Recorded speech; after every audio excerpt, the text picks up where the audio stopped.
दोस्तों यदि आप लोग अपनी इंग्लिश को इम्प्रूव करना चाहते हैं, राइटिंग स्किल को सुधारना चाहते हैं, साथ ही साथ स्पीकिंग स्किल को सुधारना चाहते हैं, तो आप लोग सभी मेरे चैनल के साथ बने रहिए। हेलो दोस्तों, आप सभी का एक नई वीडियो में स्वागत है। और दोस्तों आज हम लोग एक इंटरेस्टिंग स्टोरी लिखने जा रहे हैं। तो आज का वीडियो काफी इंटरेस्टिंग और नॉलेजेबल है। कृपया इस वीडियो को पूरा जरूर देखिएगा। मैं आप लोगों को एक एक रूल बताऊंगा, आप लोगों को कोई दिक्कत नहीं होगी। एक बार एक चूहे का बुरा वक्त चल रहा था। तो दोस्तों बुरा वक्त चलना, इसे आप इंग्लिश में हैव अ बैड टाइम कह सकते हैं। और दोस्तों यहां पर है चल रहा था, यानी कि पास्ट कंटिन्यूअस टेंस में है। एक बार, इसके लिए आप वंस का यूज कर सकते हैं या फिर वंस अपॉन अ टाइम भी आप लिख सकते हैं। यानी कि एक बार की बात है, वंस अपॉन अ टाइम एक चूहा, अ रैट। और दोस्तों यहां पर आप वॉज यूज करेंगे, past continuous tense was were plus verb में आईएनजी फॉर्म, और हैव से हैविंग बन जाएगा, having a bad time. Once upon a time a rat was having a bad time. उसके पास बहुत दिनों तक कुछ खाने को नहीं था। तो दोस्तों सबसे पहले लिखेंगे उसके पास कुछ नहीं था। जैसे मेरे पास कुछ नहीं था, आई हैड नथिंग, यानी कि इसमें हैड का यूज करते हैं।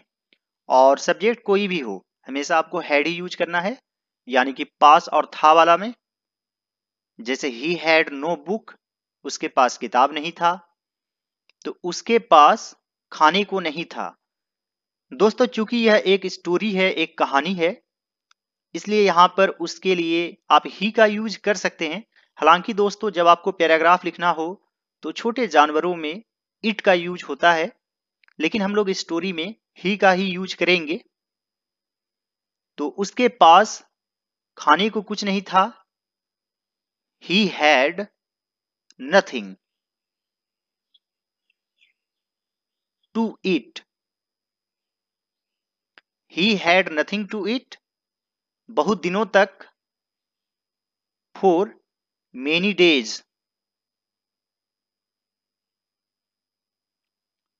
he had nothing to eat for many days। दोस्तों आप लोगों से रिक्वेस्ट है कि आप लोग मुझे इंस्टाग्राम पर भी फॉलो कर लीजिए। मेरा यूजर आईडी है ऑल राउंड नॉलेज। साथ ही साथ दोस्तों इस वीडियो को लाइक कर दीजिए, चैनल पर नए हैं तो सब्सक्राइब कर लीजिए और दूसरे सभी वीडियोज को जरूर देखिएगा। दोस्तों मेरा आप लोगों से रिक्वेस्ट रहेगा कि अनएम्प्लॉयमेंट इन इंडिया, ये वाला वीडियो जरूर देखिएगा। द डॉरी सिस्टम, ये वीडियो जरूर देखिएगा। इसके अलावा दोस्तों राइजिंग प्राइसेस इन इंडिया, इस वीडियो को भी जरूर देखिएगा। इंपोर्टेंस ऑफ एजुकेशन, इस वीडियो को भी जरूर देखिएगा। इंपोर्टेंस ऑफ ट्रैवलिंग, यानी कि यात्रा का महत्व, इस वीडियो को भी आप लोग जरूर देखिएगा। और दोस्तों एक ओल्ड मैन वाला स्टोरी है, उसको भी आप लोग जरूर देखिएगा। उसने भोजन पाने की भरसक कोशिश की, लेकिन उसकी सारी कोशिशें नाकाम रही। तो दोस्तों यह सिंपल पास्ट टेंस में है।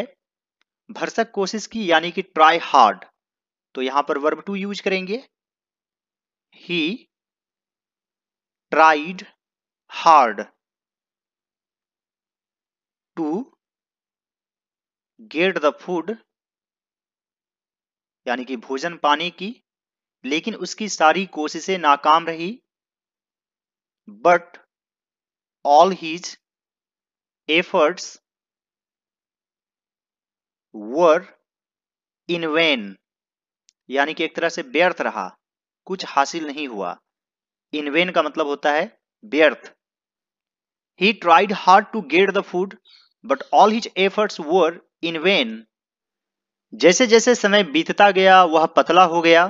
तो यहां पर लिखेंगे एज, एज का यूज करेंगे। As the time went by, या फिर आप यहां पर पास्ट बाय का भी यूज कर सकते हैं। वह पतला हो गया, he became thin. As the time went by he became thin. एक दिन चूहे को अनाज से भरा एक स्टील का जार मिला। एक दिन यानी कि one day. The rat found यानी मिला, ढूंढकर एक तरह से। क्या मिला? एक स्टील का जार, अ स्टील जार, अनाज से भरा, full of grain. One day the rat found a steel jar full of grain. खुशकिस्मती से यानी कि लकीली उस जार में एक छोटा सा छेद भी था, यहां पर था है। अब देयर वॉज का यूज कर सकते हैं। There was a small hole in that jar too, या फिर आप हेड से भी बना सकते हैं। The jar had also a tiny hole. जो उसे अंदर ले जाने के लिए काफी था, यहां पर था है वॉज यूज करेंगे। जो के लिए विच यूज करेंगे,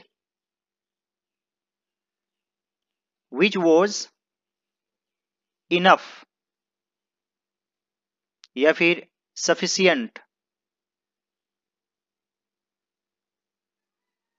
अंदर ले जाने के लिए to take him in. Luckily there was a small hole in that jar too, which was enough to take him in। चूंकि वह कई दिनों से भूखा था, वह बहुत सारा अनाज खा लिया। चूंकि के लिए सिंस का यूज करेंगे। सिंस ही वॉज का था हंग्री फॉर मेनी डेज, या फिर फॉर सेवरल डेज भी आप लिख सकते हैं। वह बहुत सारा अनाज खा लिया। ही eight a lot of grain। Since he was hungry for many days, he ate a lot of grain। उसने लगातार अधिक से अधिक अनाज खा लिया। यहां पर लिखेंगे ही, लगातार यानी कि continuously.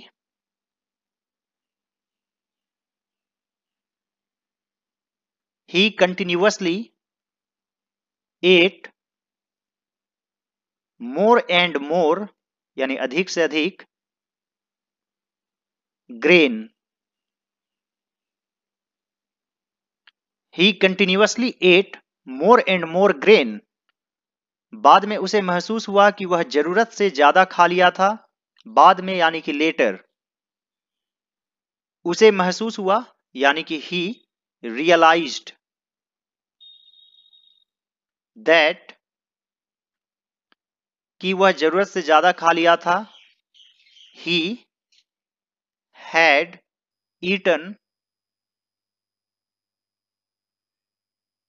More than required. Later he realized that he had eaten more than required. बहुत ज्यादा खाने के कारण वह मोटा हो गया। के कारण इसके लिए आप ड्यू टू लिख सकते हैं। बहुत ज्यादा खाने यानी कि overeating, due to over eating.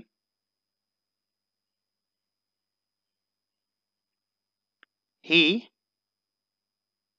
Became या फिर got fat. Due to overeating he became fat. अपनी भूख मिटाने के बाद वह जार से उसी छेद से निकलने का प्रयास किया। अपनी भूख मिटाने के बाद, आफ्टर सेटिस्फाइंग हिज हंगर। वह जार से उसी छेद से निकलने का प्रयास किया। He tried to come out of the jar, उसी छेद से, थ्रू द सेम होल.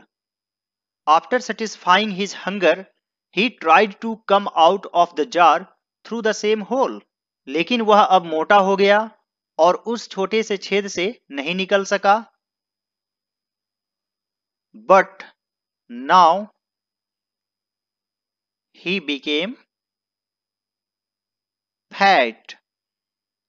और उस छोटे से छेद से नहीं निकल सका. And और यहां पर सका है, could not यूज करेंगे. Could not come out of the jar, यानी कि जार से, उस छोटे से छेद से, through the tiny hole. But now he became fat and could not come out of the jar through the tiny hole. यहां पर आप that का भी यूज कर सकते हैं. Through that tiny hole. चूहा चीखने लगा, हे ईश्वर, मैं कैसे बाहर निकल सकता हूं. The rat began to scream. The rat began to scream, हे ईश्वर, ओ गॉड, मैं कैसे बाहर निकल सकता हूं. How can I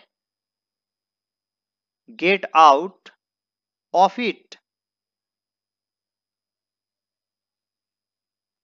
The rat began to scream, Oh God, how can I get out of it? उसके एक दोस्त ने उसकी चीखने की आवाज सुनी और उससे पूछा, क्या हुआ. उसके एक दोस्त ने, one of his friends, यहां पर फ्रेंड्स लिखेंगे यानी कि बहुत सारे दोस्तों में से कोई एक, one of his friends, उसकी चीखने की आवाज सुनी. आवाज सुनी, सुनना का हियर होता है और वर्ब टू हो जाएगा heard, यानी कि सिंपल पास्ट टेंस में लिखेंगे तो यहां पर लिखेंगे heard, उसकी चीखने की आवाज, his screaming voice.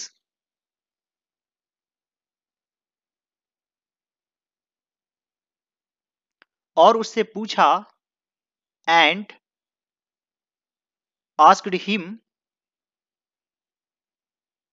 क्या हुआ, what happened.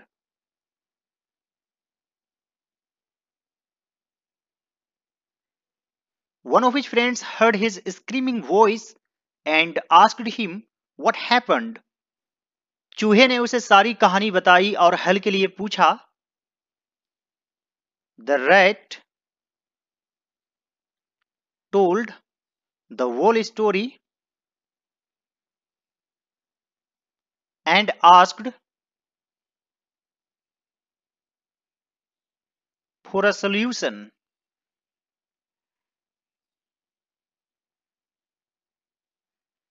The rat told the whole story and asked for a solution, या फिर asked for help, ये भी आप लिख सकते हैं.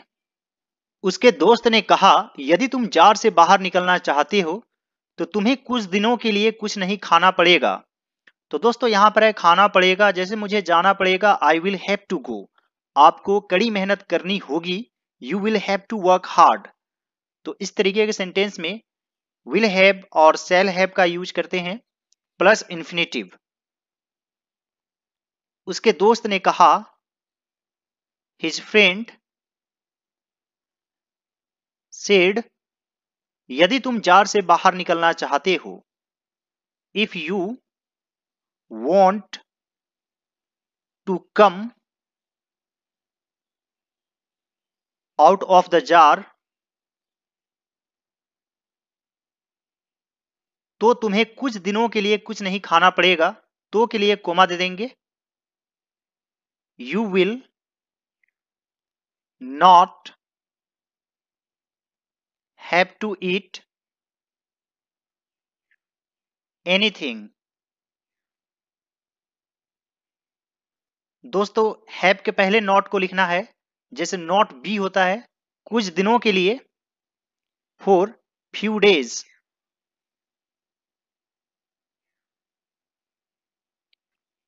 His friend said, if you want to come out of the jar, you will not have to eat anything for few days. अब उसके पास खाने को तो बहुत था, लेकिन वह खा नहीं सकता था, तो यहां पर लिखेंगे now he had a lot to eat.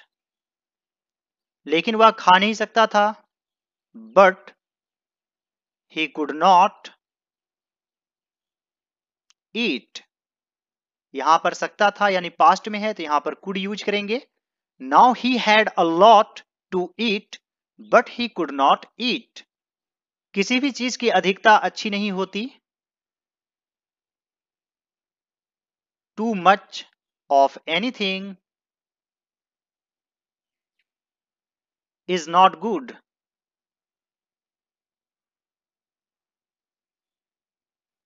To much of anything is not good. उम्मीद करता हूं दोस्तों कि आज का वीडियो आप लोगों को अच्छा लगा होगा। यदि यह वीडियो आप लोगों को अच्छा लगे तो इस वीडियो को लाइक कर दीजिएगा और दूसरे सभी वीडियोज को जरूर देखिएगा, खास तौर पर the dowry system, the rising prices in India, the unemployment in India, या फिर importance of education, importance of travelling. तो आप लोगों के लिए बहुत सारे टॉपिक्स पर वीडियोज हैं और अच्छे अच्छे वीडियोज हैं, सभी वीडियोज को जरूर देखिएगा। All right dear students and friends, thanks for watching, have a great day.